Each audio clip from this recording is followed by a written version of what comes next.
আপনারা ইতিমধ্যে অনেকেই অন্নপূর্ণা যোজনার আবেদন করেছেন। কেউ অনলাইনে আবেদন করেছেন, আবার অনেকেই অফলাইনে ফর্ম জমা করেছেন পঞ্চায়েতে, বিডিও অফিসে অথবা পৌরসভাতে।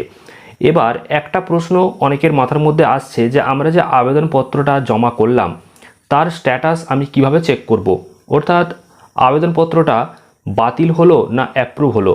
আর এই সম্পর্কিত আপনারা অনেক ভিডিও দেখতে পাচ্ছেন। সত্যিই কি আবেদনপত্রের স্ট্যাটাস চেক করা যাচ্ছে, সেই বিষয়ে একদম যে সত্য খবর সেটা আজকের এই ভিডিওতে আপনাদেরকে দেব। কারণ অনেকেই বিভ্রান্তির মধ্যে পড়েছেন, অনেকেই আবেদনপত্র জমা করে এখন স্ট্যাটাস চেক করার জন্য বিভিন্ন ওয়েবসাইটে ঘুরছেন, বিভিন্ন ভিডিও দেখছেন।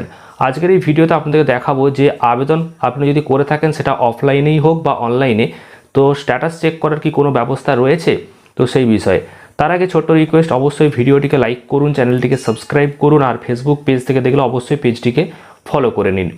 প্রথমে আপনাদেরকে জানিয়ে রাখি, আবেদনের স্ট্যাটাস চেক করার কোনো রকম অফিসিয়াল ওয়েবসাইট এখনও পর্যন্ত প্রকাশিত হয়নি, বা যেখান থেকে আপনারা আবেদন করেছেন সোশ্যাল রেজিস্ট্রি যে অফিসিয়াল ওয়েবসাইট, সেই ওয়েবসাইটেও এখনও পর্যন্ত কোনো রকম যে স্ট্যাটাস চেক করার অপশন দেওয়া হয়নি।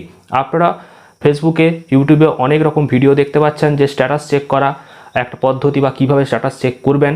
তো সম্পূর্ণ ভুয়ো এবং মিথ্যা ভিডিও, এগুলো আপনাদেরকে বারবার জানিয়ে দিই প্রথম থেকেই, যে সেখানে যেটা দেখানো হচ্ছে যে আপনি আপনার মোবাইল নম্বর এবং ডিস্ট্রিক্ট দিয়ে আপনি রিকোয়েস্ট ওটিপি করছেন। আপনি যদি ইতিমধ্যে অনলাইনে আবেদন করে থাকেন তাহলে আপনার সামনে একদম অ্যাপ্লিকেশান নাম্বার, আর পাশাপাশি আপনি হেড অফ দ্য ফ্যামিলি যার নাম, সেই নাম আর কখন অ্যাপ্লাই করেছেন আপনাদেরকে অনস্ক্রিনে দেখিয়ে দিচ্ছি, ঠিক এটাই চলে আসছে।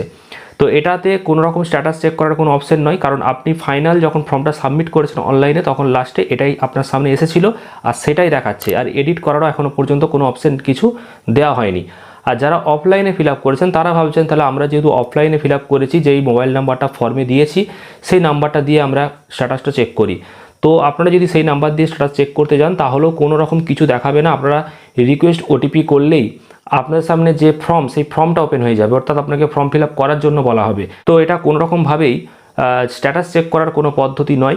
এটা সম্পূর্ণ ফর্ম ফিল আপ করার পর যে অ্যাপ্লিকেশান আইডি দেখাচ্ছে সেটা আপনার সামনে সরাসরি চলে আসবে। যদি ভবিষ্যতে স্ট্যাটাস চেক করার কোনো পদ্ধতি, কোনো অপশন যুক্ত হয় ওয়েবসাইটে বা নতুন ওয়েবসাইট দেওয়া হয় তাহলে আপনাদেরকে অবশ্যই ভিডিওর মাধ্যমে জানাবো। আপাতত কোনো রকম স্ট্যাটাস চেক করার কোনো পদ্ধতি নেই। আপনারা শুধু বিভ্রান্তির মধ্যে পড়ছেন, বিভিন্ন ভিডিও দেখছেন এবং সেখানে অনেকেই কমেন্ট করছেন যে আমার স্ট্যাটাস আমি চেক করতে পারছি না, কীভাবে স্ট্যাটাস চেক করব। তো ওই জন্য আপনাদেরকে জানিয়ে দিলাম। তো আপনাদের যদি কোনো প্রশ্ন থাকে অবশ্যই কমেন্টে জানাবেন, আর ভিডিওটি ভালো লাগলে প্রচুর পরিমাণে লাইক এবং শেয়ার করবেন, আর ফেসবুক পেজটিকে অবশ্যই ফলো করে রাখুন গুরুত্বপূর্ণ আপডেটগুলো সবার আগে পরবর্তীকালে পাওয়ার জন্য। ধন্যবাদ।